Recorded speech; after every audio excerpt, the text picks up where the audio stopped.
बहुत समय पहले की बात है। एक बार एक किसान परमात्मा से बड़ा ही नाराज हो गया, इसलिए कि कभी बाढ़ आ जाए, कभी सूखा पड़ जाए, कभी धूप बहुत तेज हो जाए, कभी तो ओले पड़ जाए। हर बार कुछ न कुछ के कारण उनकी फसल खराब हो जाते थे। एक दिन किसान बड़ा ही तंग आकर उसने परमात्मा से कहा, देखिए प्रभु, आप परमात्मा हैं, लेकिन लगता है आपको खेती बड़ी ही ज़्यादा जानकारी है। एक प्रार्थना है कि एक साल मुझे मौका दीजिए, जैसे मैं चाहूँ वैसा मौसम हो, फिर आप देखना मैं कैसे अन्न के भंडार भर दूंगा।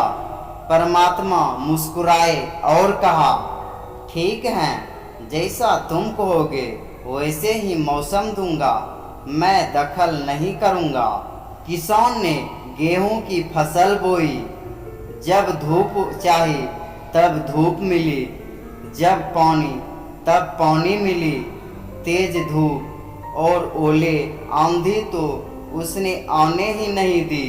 समय के साथ फसल बढ़ी और किसान खुशी भी, क्योंकि ऐसी फसल तो आज तक हुई ही नहीं थी। किसान ने मन ही मन सोचा, अब पता चलेगा परमात्मा को कि फसल कैसे करते हैं। बेकार ही इतने बरस हम किसानों को परेशान करते रहे। फसल काटने का समय आया। किसान बड़े गर्व से फसल काटने गया, लेकिन जैसे ही फसल काटने लगा, एकदम से छाती पर हाथ रखकर बैठ गया। गेहूं की एक भी बाली के अंदर गेहूं नहीं था, सारी बालियां अंदर से खाली थी। बड़ा दुखी होकर उसने परमात्मा से कहा, प्रभु ये क्या हुआ? तब परमात्मा बोले, ये तो होना ही था। तुमने पौधे को संघर्ष का जरा सा भी मौका नहीं दिया, ना तेज धूप में उनको तपने दिया, ना आंधी ओले से झूलने दिया। उनको किसी प्रकार की चुनौती का एहसास जरा भी नहीं होने दिया, इसलिए सब पौधे खोखले रह गए।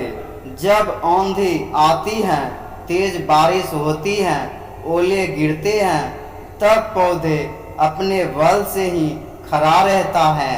वो अपना अस्तित्व बचाने का संघर्ष करता है, और इस संघर्ष से जो बल पैदा होता है वही उसे शक्ति देता है, ऊर्जा देता है, उसकी जीवता को उभारता है। सोने को भी कुंदन बनाने के लिए आग में तपने, हथौड़ी से पीटने, गलने जैसे चुनौतियों से गुजरना पड़ता है, तभी उसकी आभा उभरती है, उसे अनमोल बनाती है।